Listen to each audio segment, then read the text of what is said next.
Canto 3 of Childe Harold's Pilgrimage was written some 4 years after the first two cantos, published in 1812. Byron's circumstances were quite different in 1816 than they were in 1812. Of course, the 1812 Childe Harold was a result of Byron's lengthy tour of the Mediterranean and the Levant, really from 1809 up through 1811. What's happened between 1812 and 1816? Of course, Byron published the poem in London in 1812, Cantos 1 and 2 of Childe Harold, and 500 of the editions sold over 3 days, and Byron woke to find himself famous. And really, he experienced great fame for the next years in London. Well, then he married, and his marriage did not go well at all. His wife eventually accused him of having incest with his half-sister, Augusta. She may have also circulated rumors of Byron having engaged in homosexual sex. And of course, at the time, this would be seen as scandalous behavior in England. So Byron essentially had to flee London in 1816 under a cloud of scandal. And he made his way through Belgium and up the Rhine and finally into Switzerland, where he settled on Lake Geneva in Villa Diodati. And there, of course, he spent the summer of 1816 with Percy Shelley. Percy Shelley's partner at the time, Mary Godwin. He would later marry her. Also there was Dr. Polidori, his personal physician, and Clara Claremont, Mary's half-sister, and she was Byron's mistress at the time.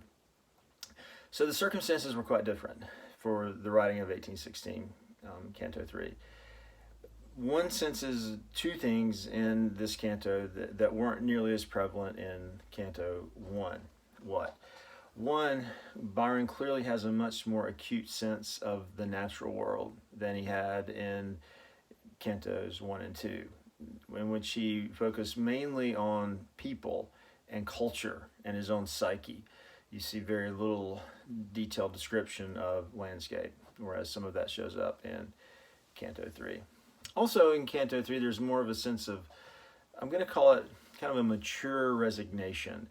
We talked about how Childe Harold seems in Canto 1 in particular rather petulant, self-involved, narcissistic, not a very attractive character. Now certainly in Canto 1 the narrator is contrasted, I would say, throughout to Childe Harold, and the narrator himself is a much more engaging character. He's interested, he's curious, he's open to things outside of his own head, whereas Childe Harold seems the opposite.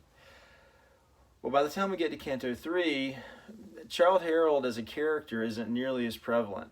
It's more as if the narrator has taken over the poem entirely. Now, one could say that the narrator and Childe Harold are one.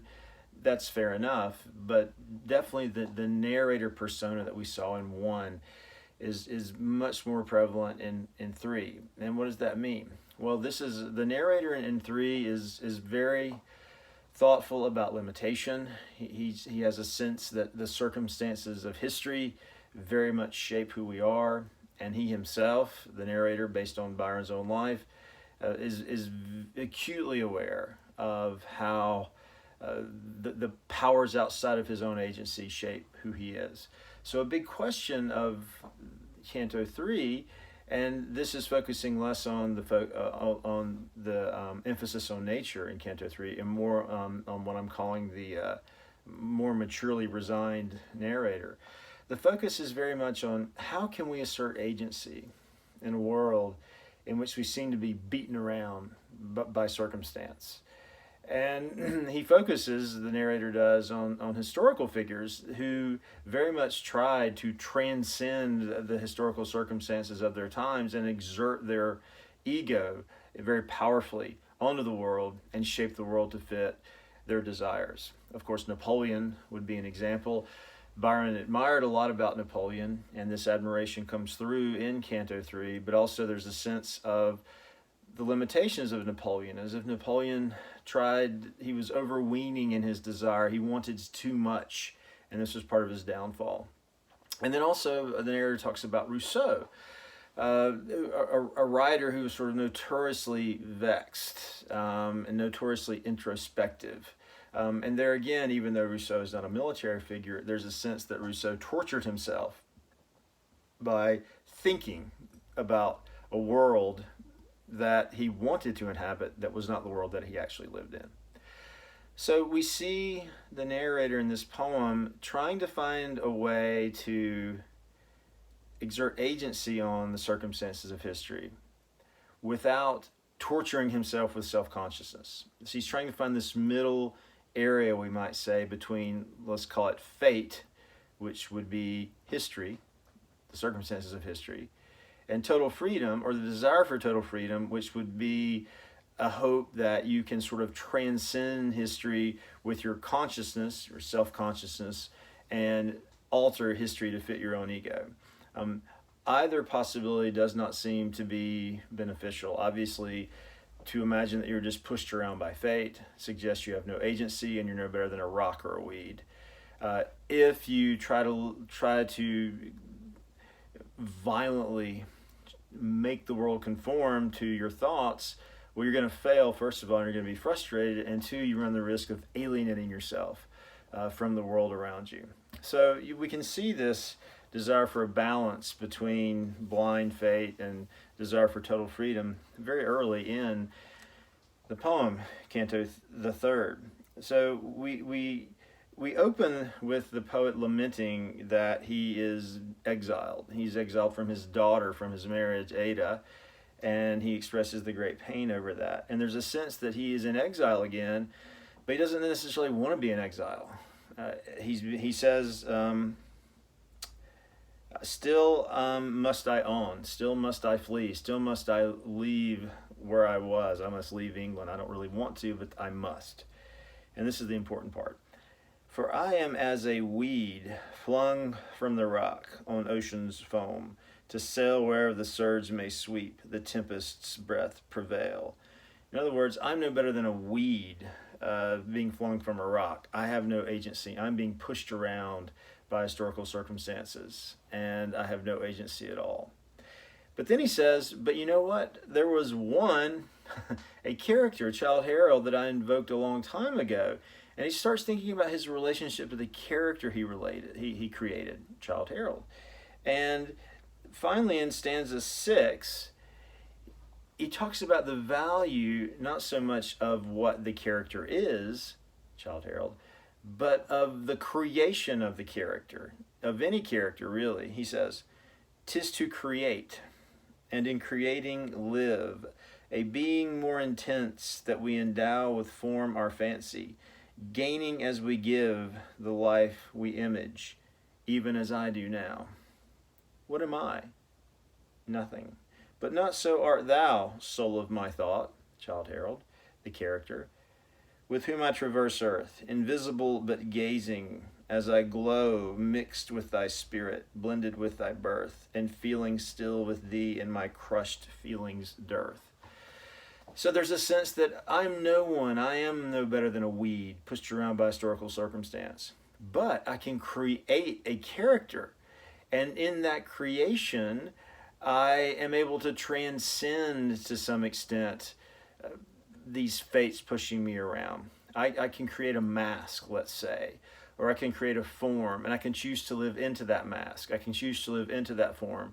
And in doing so, I exert some agency on my circumstances, and I can travel with that mask or that form through my painful experience, my crushed feelings dearth, but I don't feel like I'm solely a victim.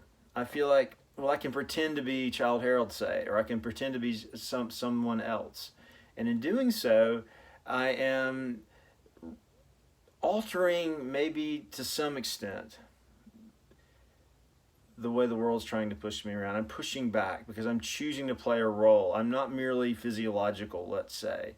I'm not merely historical, let's say, because I'm creating a persona that allows me to experience the world through eyes other than the ones that history wants me to. Let's put it that way. So if the polite society of London wants Byron to suffer guilt and pain for his scandalous behavior, Byron can counter by saying, but look, I've created this character, and this character, Childe Harold, allows me to be something other than mere Lord Byron who leaves London under a cloud of scandal. I can be something else. So this enriches existence. It intensifies existence. And this is ultimately a way of both paying attention to historical circumstance, which you ultimately cannot escape from, but also a sense that you can at least alter how you're going to perceive and experience these circumstances. Now, you can go too far with the creation of a form or a mask or a persona. As he says in the very next stanza, stanza 7, I must think less wildly. I have thought too long and darkly, till my brain became in its own eddy boiling and overwrought, a whirling gulf of fantasy and flame. So this is the extreme of going too far into the world of the mind, going too far into the world of the imagination, going too far into the desire for freedom. You can find yourself living only in your own mind and endlessly questioning what you create, endlessly doubting what you affirm. It becomes a kind of eddy of self-consciousness where you're like a scorpion trapped in a ring of fire and stinging your own self. Byron uses this image in another place to talk about the horror of self-consciousness. So that's too far, going into the mind. So we just want to think as we go through Childe Harold, Canto 3, of the poet's desire for a kind of balance between fate and freedom, history and transcendence, and how this balance grows in his sort of endless creation of a persona that allows him to both acknowledge the forces pushing him, but also to gain a modicum of agency over them. And of course, the writing of the poem itself becomes an example of this creation of a form. It's not that Byron merely traversed Belgium and the Rhine and as what is Switzerland, that happened historically, but he wrote a poem about it. So he creates a kind of artifice or a mask which intensifies and gives meaning to those experiences.